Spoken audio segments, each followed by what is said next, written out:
नहमदुहु व नुसल्ली व नुसल्लिमु अला रसूलिल करीम अम्मा बाद फ़अऊज़ु बिल्लाहि मिनश शैतानिर रजीम बिस्मिल्लाहिर रहमानिर रहीम। सामीने किराम, आमीन के मुताल्लिक मसाजिद में बहुत ज़्यादा बहसें जारी और सारी रहती हैं कि आमीन बुलंद आवाज़ से कहनी चाहिए या आमीन आहिस्ता आवाज़ से कहनी चाहिए। वाज़िह है, बुखारी शरीफ की रिवायत है, हज़रत अता रज़ी अल्लाह ताला अन्हु बयान फरमाते हैं, वक़ाल अताउन आमीन दुआहुन। हज़रत अता फरमाते हैं आमीन दुआ है। और दुआ का हुक्म क्या है? हदीस पाक में आता है कि आहिस्ता की हुई दुआ, बुलंद आवाज से की हुई दुआ से 70 गुना जल्दी कबूल होती है। दुआ में असल यही है कि उसे आहिस्ता मांगा जाए।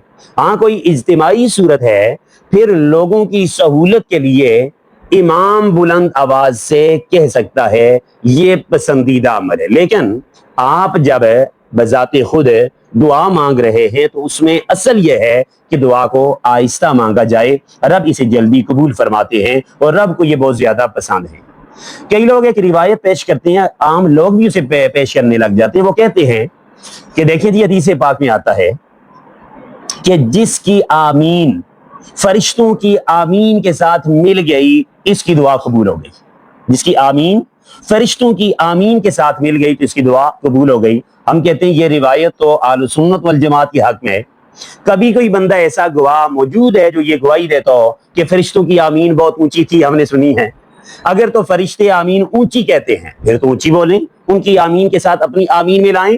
लेकिन अगर फरिश्ते आमीन आहिस्ता कहते हैं, जो हर वक्त हमारे यहाँ कंधों पर बैठे हैं, नमाज में शरीक होते हैं, फरिश्ते मलाइका, उनकी आमीन के साथ अगर आमीन को मिलाना है, उनकी आमीन के साथ अगर आमीन को मिलाना है तो फरिश्तों की आमीन बुलंद आवाज से नहीं है, फरिश्तों की आमीन आहिस्ता आवाज में है। अपनी आमीन को आहिस्ता कहिए, यही आलु सुन्नत का तरीका कार है, यही पसंदीदा अमल है। इसलिए आलु सुन्नत वल जमात भी कई बाज़ इस मामले में परेशान होकर बाकी नमाज तो आलु सुन्नत ही की तरह, अहनाफ की तरह पढ़ते हैं, लेकिन आमीन में आकर वो भी ऊंची आमीन कह देते हैं।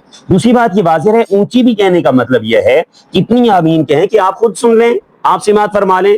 आमीन आहिस्ता आप कहें, ये पसंदीदा है। थोड़ी बुलंद आवाज से कह रहे हैं, कोई हर्ज वाली बात नहीं है। लेकिन नारा लगाकर सब नमाजियों को एक बार बेदार करना, ये आमीन कम अज कम साबित नहीं है। गोया आमीन बिन नारा से इज्तिनाब करना चाहिए, बचना चाहिए, परहेज करनी चाहिए। बाकी आप थोड़ी सी बुलंद आवाज से भी अगर इतनी कह दें कि बजाते खुद सुन लें तो कह सकते हैं। लेकिन पसंदीदा यही है कि बिल्कुल आहिस्ता आवाज में आमीन कहें। रब ताला हमारी आमीन और दीगर दुआओं को अपनी बारगाह में कबूल व मंजूर फरमाए।